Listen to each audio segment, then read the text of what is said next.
Bonjour à tous. Ravi de vous retrouver pour ce nouveau 7 Actu. Tout de suite, les titres.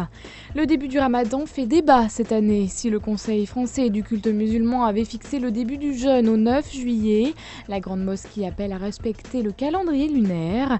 Nous sommes allés à la rencontre des associations.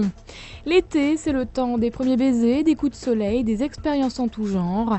Pour que tout ça reste un bon souvenir, le réseau Info Jeunesse allait à la rencontre des jeunes ce mardi après-midi à la base de Vertorcy. Enfin, la première édition de la course l'Oxytrail aura lieu cet automne. 2 parcours seront proposés dans le parc de Noisiel. Le but, faire découvrir le territoire. Le ramadan se devait être ce mardi, ce sera finalement mercredi. Du coup, les musulmans du secteur s'organisent, comme ici à Chelles, où 300 fidèles sont attendus les prochaines semaines. Ce contretemps, il s'explique par une tentative du Conseil français du culte musulman de calculer, de prévoir la date du début du jeûne. Sauf que voilà, le calcul n'est pas si simple et ce mois, qui est le plus important dans le culte musulman, est calé sur le calendrier lunaire. Résultat, un petit jour de décalage. C'est-à-dire, eux, ils voulaient faire quelque chose de bien, pour une fois unifier tous les musulmans, grâce à ce calcul. Mais il s'est avéré que c'est pas juste, quoi. Oui, le CFCM, c'est une association, donc c'est jeune. Donc ça paraît qu'elle existe, ça fait quoi, 5-6 ans, donc c'est pas encore au point. Donc espérons que dans l'avenir, ce sera au point. Le CFCM, qui a en fait vu le jour en 2003, a déjà été critiqué à plusieurs reprises par la communauté musulmane, souvent jugé non représentatif.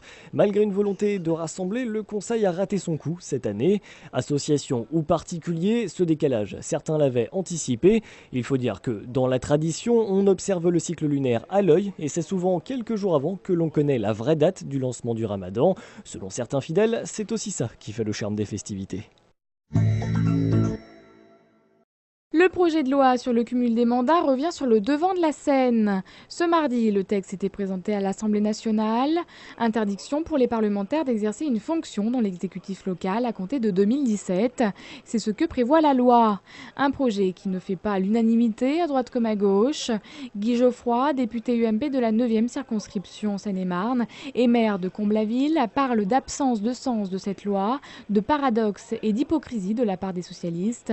En Seine-et-Marne, tous les députés sont maires de communes, excepté le député UMP Christian Jacob et les PS Édouard Dorian-Sipel, Aymeric Brier et Olivier Faure. S'il est adopté par l'Assemblée nationale, le texte passera devant le Sénat cet automne.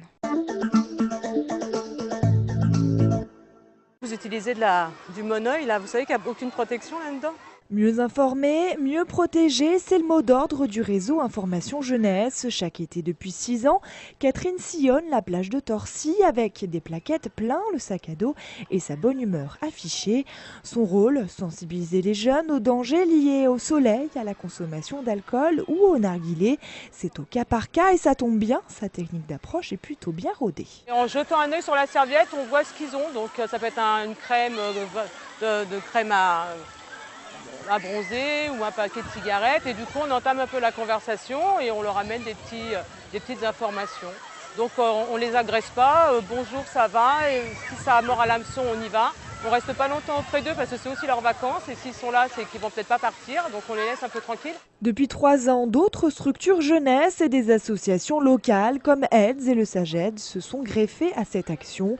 Ils se relayeront les mardis et vendredis de juillet sur la base de loisirs de Torcy et celle de Jablines pour parler santé. En attendant, qu'ils prennent soin d'eux. À peine rouvert et il enchaîne les manifestations. Le château de Champs-sur-Marne accueille les 6-12 ans jusqu'au 20 juillet pour des animations tournées vers l'histoire. Les portes du temps. Jeux de rôle, jeux anciens, ateliers d'art plastique sont au programme. Ces ateliers sont aujourd'hui tous complets, mais pour ceux qui aimeraient redécouvrir le château, un spectacle littéraire vous attend les dimanches 21 et 28 juillet. Oui, il y aura du sport, mais pas seulement. La première édition de l'Oxytrail aura lieu le dimanche 6 octobre. Le départ et l'arrivée se feront au parc de Noisiel pour les 2 courses proposées, le 13 et le 23 km. Mais cette course nature veut rassembler au-delà des sportifs confirmés. La preuve, les organisateurs n'ont pas cherché à créer des parcours difficiles. Non, l'objectif premier est ailleurs. Le but de l'Oxytrail, c'est que ça soit un grand événement sportif intercommunal du territoire du Val-Maubuée. mais aussi de permettre de faire découvrir ce territoire non seulement à la population qui y vit, mais aussi plus globalement aux habitants en dehors du territoire. Et cette découverte de l'agglomération passe par des points emblématiques, le château de Champs, les bords de Marne ou encore la chocolaterie. Comptez 1 € du kilomètre pour l'inscription. Les clubs organisateurs, Noisiel Logne Athlétisme et l'US Torcy, espèrent que 500 coureurs participeront à cette première. Verdict le 6 octobre à 10 h.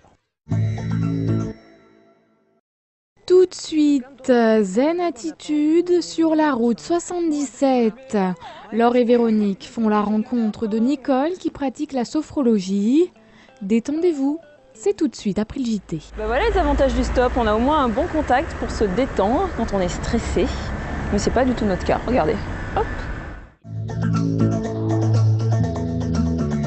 Fin de ce JT, on se retrouve mercredi soir pour toujours plus d'infos locales. Salut!